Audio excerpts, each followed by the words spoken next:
¿Qué tal amigos? Bienvenidos a Tercer Fútbol, una entrevista más, un nuevo diálogo en nuestra revista, en nuestro canal. En esta ocasión nos acompaña Andrés Ignacio Staller. Él es periodista argentino, pero radicado en Cuenca. Acaba de publicar un libro que se dedica al primer título que tiene el Deportivo Cuenca a nivel nacional, a nivel profesional. Andrés, bienvenido a Tercer Fútbol. Hola Martín, ¿cómo estás? Un abrazo para vos y para toda la gente de Tercer Fútbol. Un placer poder charlar contigo. Sé del proyecto que venís haciendo desde hace un buen tiempo.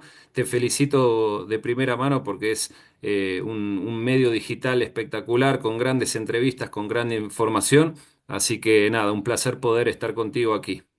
Muchas gracias, Andrés. Igualmente felicitarte por el libro porque, bueno, nos conocemos de hace algunos años.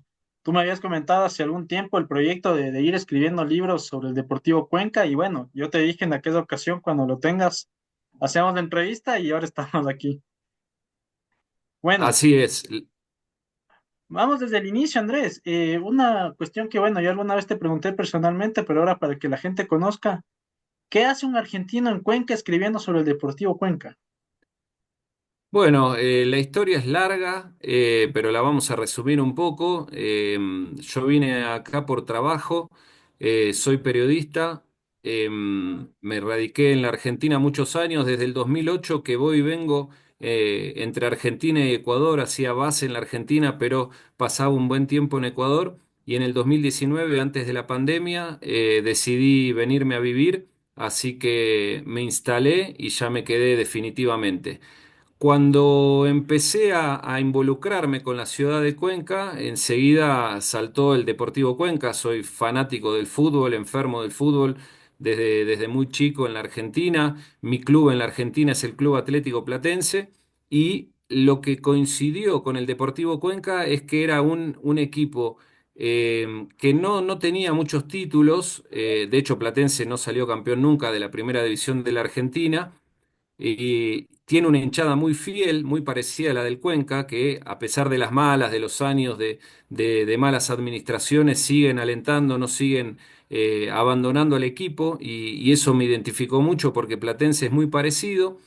Y por una cosa casi natural me terminé siendo hincha del Cuenca. Yo ya había escrito un libro en la Argentina sobre mi querido Platense, entonces cuando llegué a la ciudad de Cuenca dije, bueno, voy a comprar algún libro que haya para interiorizarme un poco más en la vida institucional del club. Y hasta ese entonces no había absolutamente nada, de nada, no se había escrito nada. Al día de hoy ya salieron otros dos libros, pero son completamente diferentes, ni mejores ni peores, eso lo decidirá la gente, la hinchada, pero sí completamente distintos. Uno era una especie de tesis devenida en libro de un hincha que hizo algo para la universidad y se terminó publicando, y después para el aniversario número 50 se sacó un libro. Pero que es mayoritariamente de fotos con algo de información en el medio. Eh, yo desde ese entonces, cuando me propuse escribir el libro, empecé a hacer un trabajo de investigación como nunca se había hecho hasta el momento, no porque lo haya hecho yo, sino porque sinceramente no había nada, el club no tenía material, no había fotos, y haciendo un trabajo de hormiga empecé a recopilar la información. Y al día de hoy hice más de 150 entrevistas de casi una hora cada una de todas las décadas, desde el 70 hasta la actualidad. Encontré, lo más difícil fue encontrar justamente los jugadores, los técnicos de las distintas épocas. Al día de hoy algunos incluso fallecieron, o sea, tuve la oportunidad de entrevistarlos, dejé el grabado y antes de la publicación del libro terminaron falleciendo porque eran viejitos. Claro, claro. Estamos hablando de jugadores de los años 70 y, y eso quedó en un testimonio espectacular. La idea principal era hacer un libro que abarque toda la historia del Cuenca, desde el 71 que se fundó hasta la actualidad, y fue tan grande, me quedó tan gordo, que lo terminé separando por tomos. Para que se vayan dividiendo por etapas, digamos, porque si no era un libro que ya había superado casi las 1500 hojas. Estamos Claro. hablando de casi 300 y pico de hojas por libro, y ya creo que son como 5 libros que tengo casi listos, entonces eran aproximadamente 1500 hojas. No Ah, terminó saliendo cronológicamente, El primero que salió abarca del 99 al 2004, y eso es porque justo en diciembre del año pasado, el 8 de diciembre del 2024, el Cuenca cumplió 20 años de su primer Sí, título. Entonces me pareció un enganche, digamos, bastante atractivo como para que se publique un libro que nunca había salido, donde se cuente a detalle todo lo que pasó y cuál fue el camino del Cuenca desde que descendió por última vez en el 1999, ascendió en el 2001 con Liga de Quito, aquel año que ascienden los dos, y desde ahí hizo dos muy buenas campañas en 2002 y en 2003, y en 2004 se termina coronando campeón. Así que la primera estrella, que es esta que tengo aquí, es un libro de 365 páginas, de las cuales 40 páginas son a color, con fotos prácticamente inéditas o muy poco vistas, conseguidos de la intimidad de algunos jugadores o del sí. periódico El Mercurio, que es un periódico de acá de la ciudad que me facilitó material. Y cuenta a detalle todo lo que pasó con contexto histórico político, por qué el Cuenca descendió en el 99 por un montón de problemas administrativos, cómo la dolarización lo termina ayudando, porque llegó un jugador como Mamita Calderón, que fue clave en ese ascenso, llegó del Espoli a préstamo por unos 100 millones de sucres, creo que era ¿cómo se Pase. dice? El pase.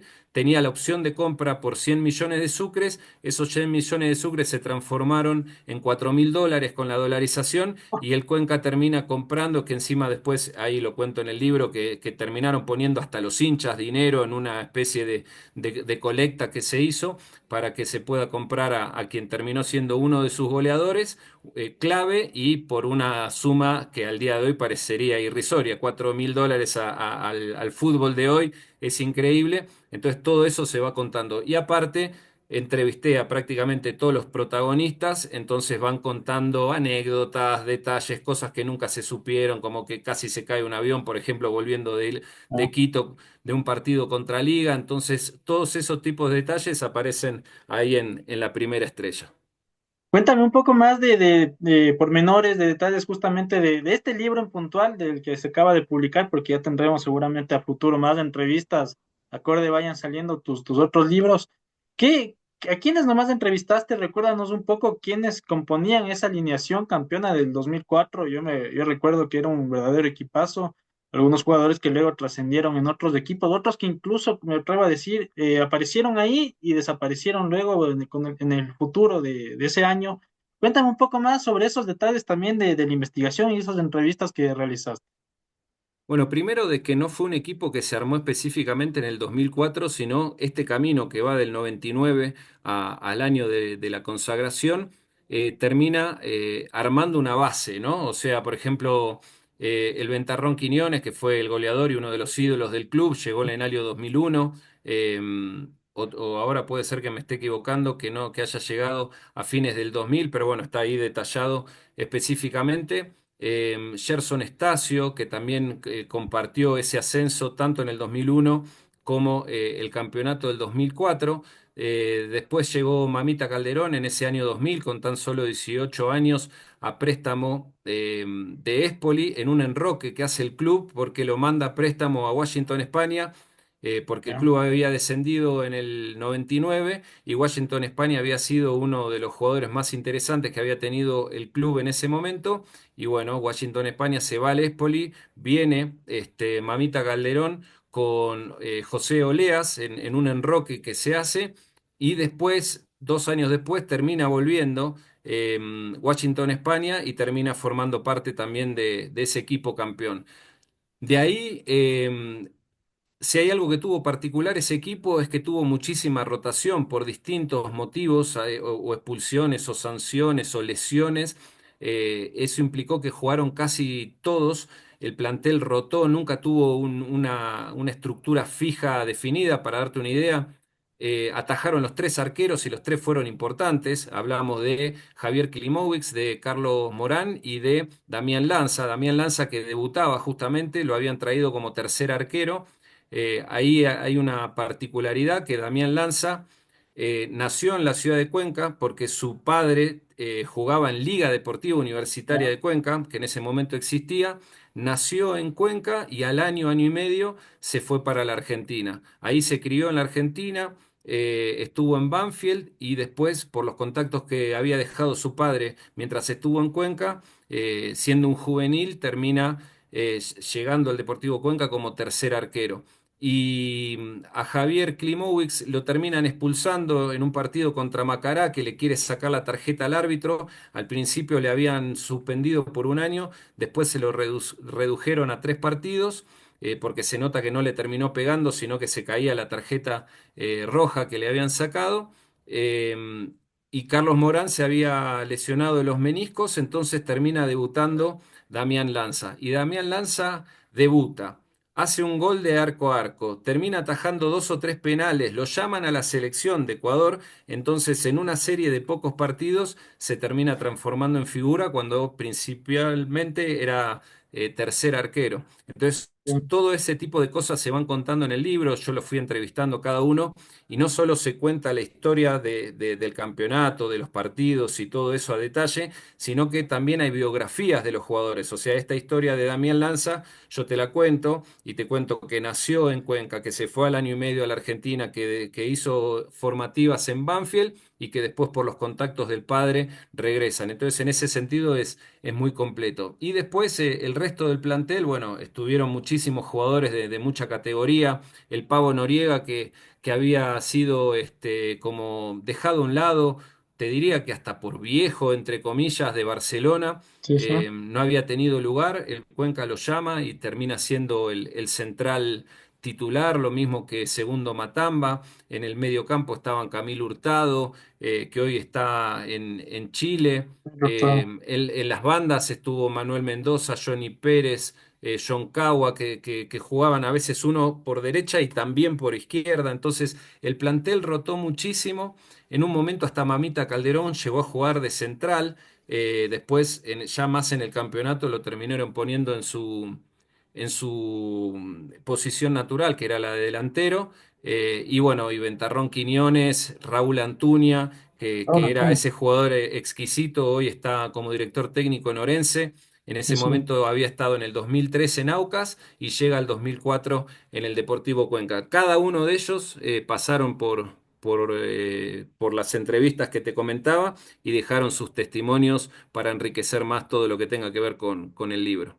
¿Y pudiste hablar con el Turco Asad, el técnico campeón?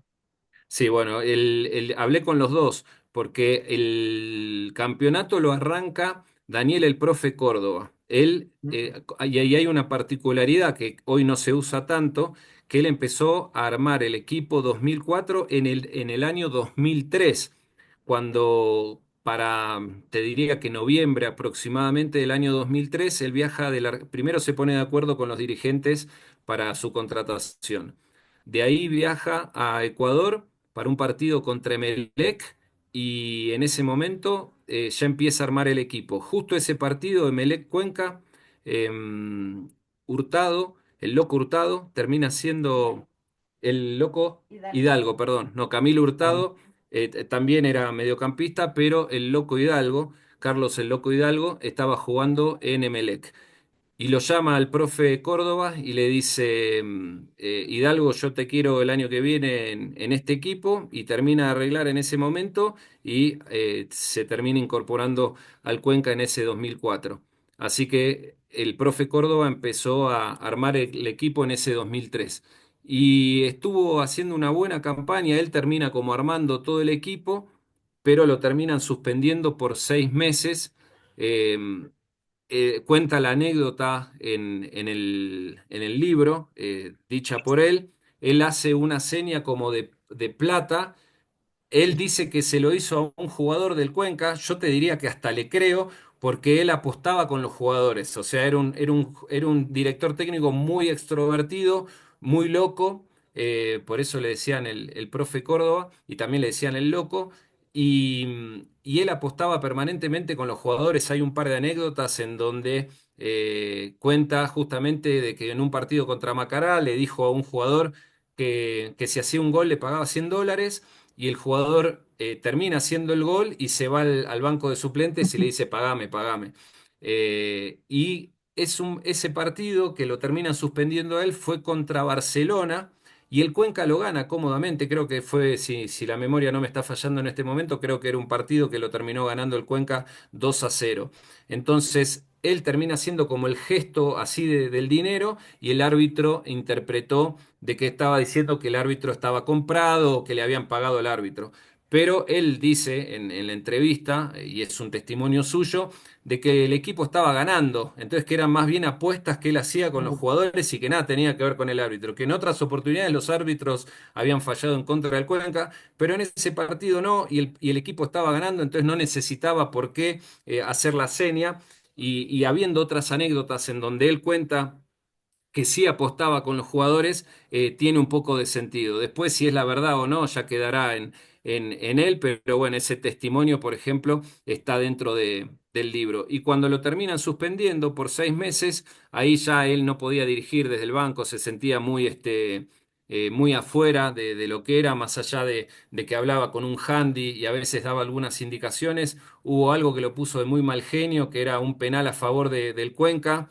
Él quería que lo patee Velasco, lo terminó pateando el Ventarrón Quiñones, lo erró, entonces se le salió la cadena del enojo y se insultó con un par de ahí de dirigentes y demás, porque él decía, si yo hubiese estado en el borde del campo, no hubiese permitido que Ventarrón patee el penal y yo le hubiese hecho a Velasco que lo patee, que era un animal que le pegaba con un misil, dice él, y bueno, se terminan poniendo de acuerdo, rescinden el contrato, además estaba suspendido por 6 meses, entonces no hubiese podido completar el año, y ahí es cuando llega el Turco Asad, que había salido campeón con el Olmedo en el año 2000, convirtiéndose en el primer equipo en salir campeón que no sea del Guayas y de Pichincha, y él termina como aceitando el resto de la máquina que ya venía medio encaminada con el profe Córdoba, y sobre todo el campeonato de ese 2004 se jugó con 2 etapas y una liguilla. El Cuenca terminó clasificando a la liguilla por su primera etapa, que le dio un plus de 0,5 puntos, algo rarísimo a esta época. Tenían un premio de 0,5 puntos por haber terminado en un X cantidad de ubicaciones en la primera etapa. En la segunda etapa no consigue acumular puntos extra y porque disminuyó en su volumen de juego, y ahí hacen una pretemporada, incluso cuando se estaba terminando de jugar la segunda etapa, el Cuenca dice vamos por todo, por el campeonato y sobre todo por clasificar a la Copa Libertadores, que desde el 77 no clasificaba el Deportivo Cuenca, entonces terminan haciendo una pretemporada aislado de todo, preparándose para la liguilla, mientras el resto del equipo y el Cuenca mismo con suplentes estaba jugando la segunda etapa, y ahí es cuando arranca la liguilla con todo y gana los primeros 5 partidos, y ahí descuenta absolutamente todo, y se termina perfilando para el campeonato que finalmente termina consiguiendo.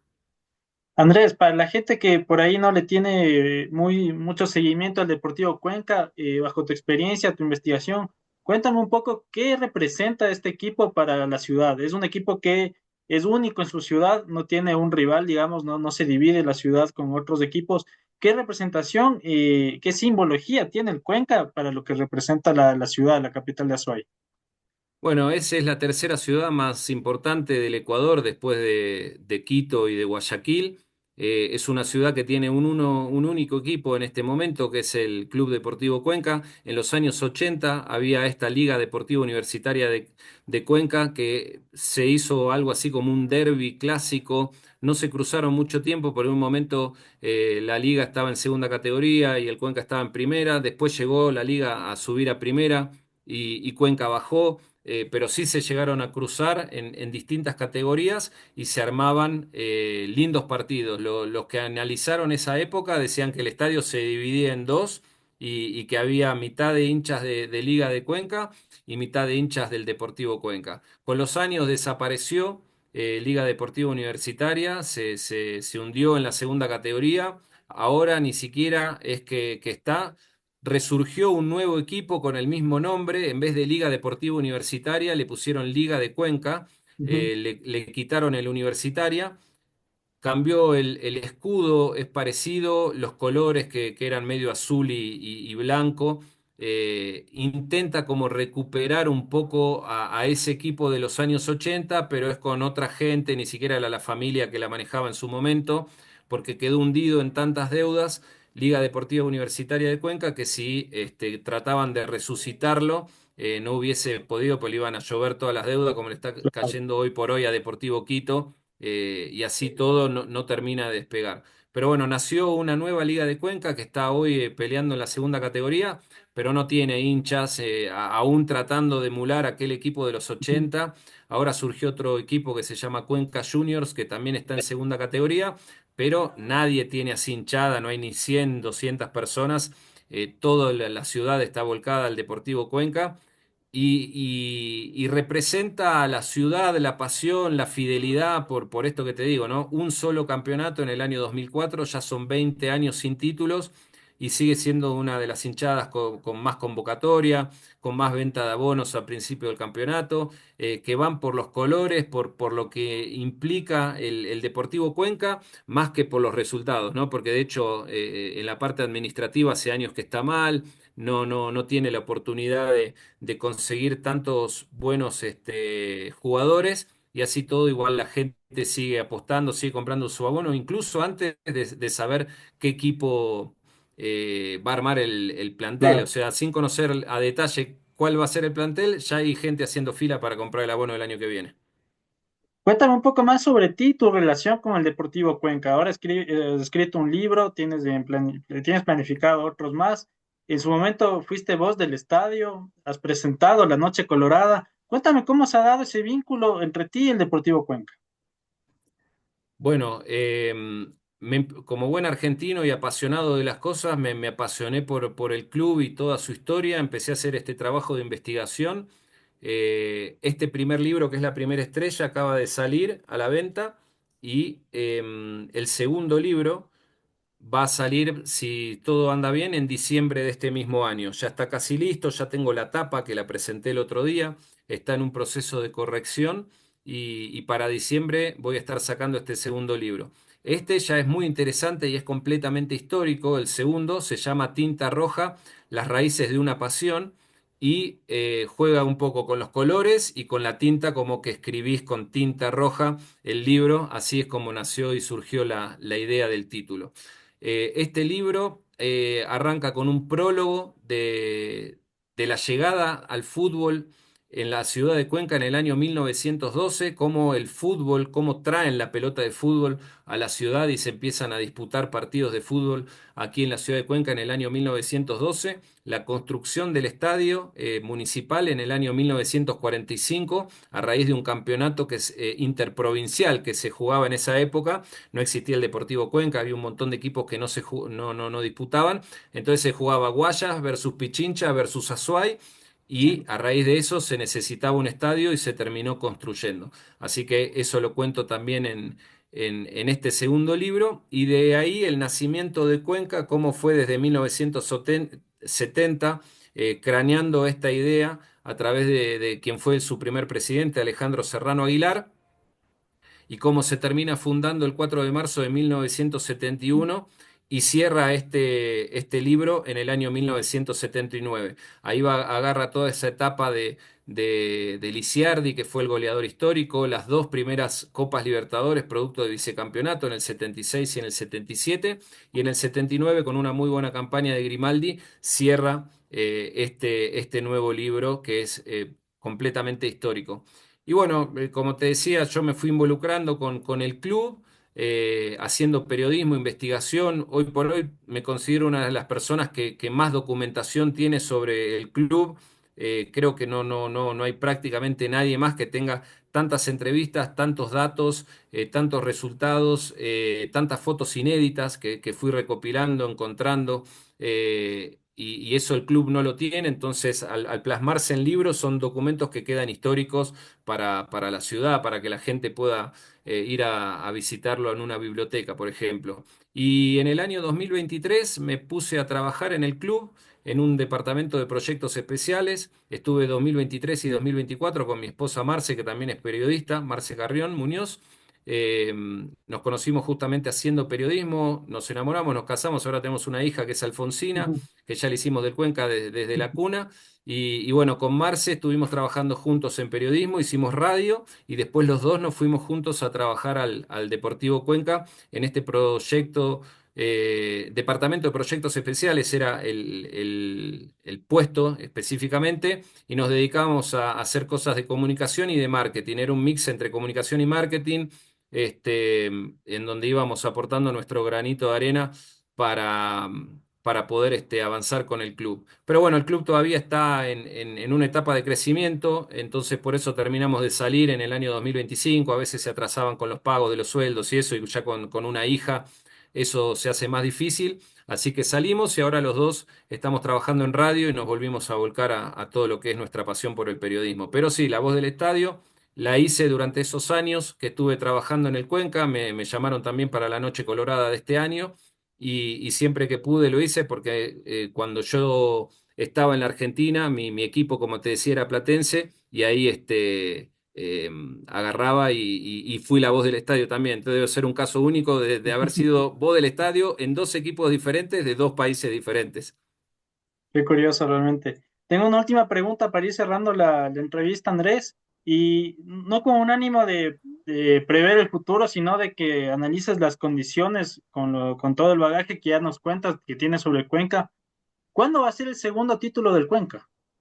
Eso la pregunta que nos hacemos todos. Yo creo que se tiene que acomodar institucionalmente, eh, tienen que acomodarse.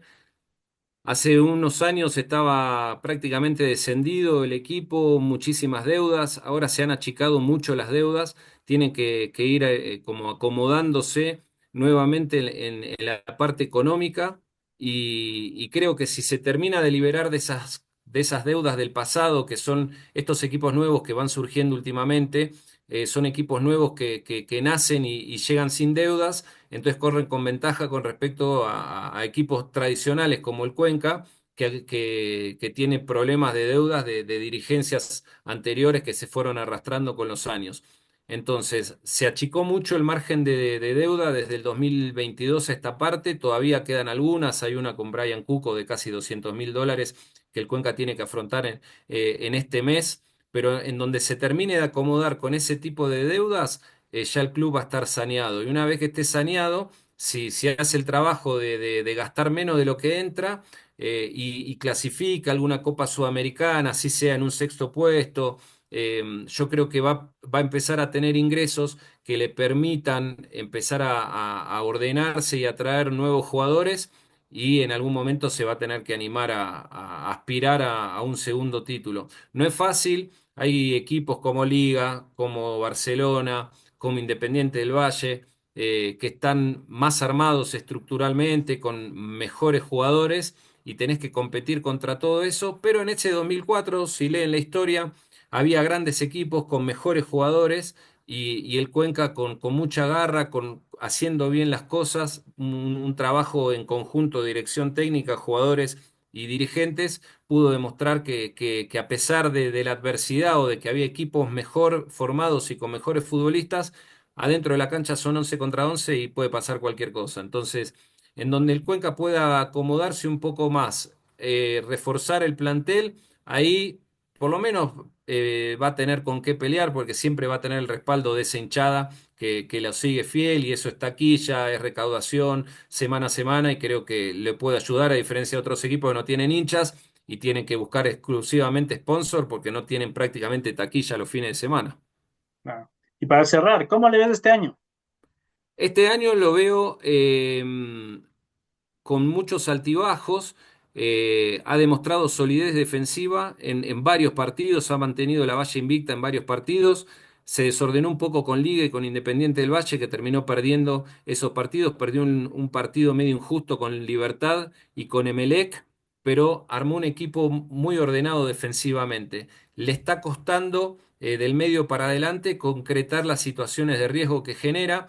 el único que ha hecho goles en el último tiempo es Mancinelli, entonces es casi Mancinelli dependiente. Si Mancinelli no hace goles, el Cuenca le cuesta ganar los partidos, pero si de acá a mitad de año se termina reforzando un poco en la parte delantera, que creo que todos los dirigentes y quienes manejan el fútbol del club se dieron cuenta de que es una falencia que el equipo tiene, terminar de concretar las oportunidades que genera, en donde tenga un goleador y lo encuentre, si mantiene esa estructura defensiva por lo menos va a pelear para, primero, no correr el riesgo de descender, que hubo años anteriores en donde hasta las últimas fechas tuvo el riesgo del descenso, y quizá, si se anima, pueda entrar. Para mí está entre un sexto y un séptimo puesto, ver si entra último en el hexagonal por el campeonato o primero en el segundo hexagonal por esa otra copa eh, sudamericana. Yo creo que va a estar peleando para ver por dónde entra. Si se refuerza a mitad de temporada, podría aspirar a un sexto puesto. Si no se puede reforzar el equipo y termina como está, yo creo que va, por cómo se desarrolló ahora este torneo, creo que va a terminar en el segundo hexagonal. Listo, Andrés, muchísimas gracias. Siempre bienvenido a Tercer Fútbol. Un gran abrazo. Muchísimas gracias, Martín. El abrazo es para vos. Cuando vaya a Quito en el próximo tiempo nos juntamos a tomar un café como lo hemos hecho y a hablar de fútbol que nos apasiona tanto. Y nada, felicitándote por este medio, Tercer Fútbol, que nos regala entrevistas e historias espectaculares. Y bueno, un trabajo impecable que venís haciendo vos hace mucho tiempo. Así que felicitándote también y mandándote un fuerte abrazo. Gracias, Andrés, y desde ya queda pactada la entrevista para el segundo libro. Sí, sí, sí. Así que la primera estrella, acá está, ya es realidad. Ahora la próxima, como decíamos, Tinta Roja, Las raíces de una pasión, es el segundo libro que está próximo a salir. Bueno, nos queda un poco de tiempo. ¿Nos puedes comentar cómo puede hacer la gente para acceder al libro? No, me puede escribir al 0998-660064. Repito, 0998-660064. Ese es el teléfono que puse a disposición para poder encargar el libro. Lo estoy vendiendo a todo el país. Ya lo recibieron en Guayaquil, ya lo recibieron en Quito. Ayer llegó el primero a Nueva York también, que hay hinchas del Cuenca, por esto que te digo, de la fidelidad Sí. de la hinchada. Hay hinchas por todos lados. Llegó uno a Tulcán también. Estoy haciendo envíos a través de Servientrega a todo el país. Y si no, acá en la ciudad de Cuenca, pasan a retirar por el domicilio o estoy también con un motorizado enviando a toda la ciudad. Así que en ese sentido, nadie se va a quedar sin el libro. Listo, Andrés, muchísimas gracias. Un gran abrazo. Un abrazo para vos, Martín. Éxitos y seguimos en contacto siempre. Un fuerte abrazo. Vale, suerte.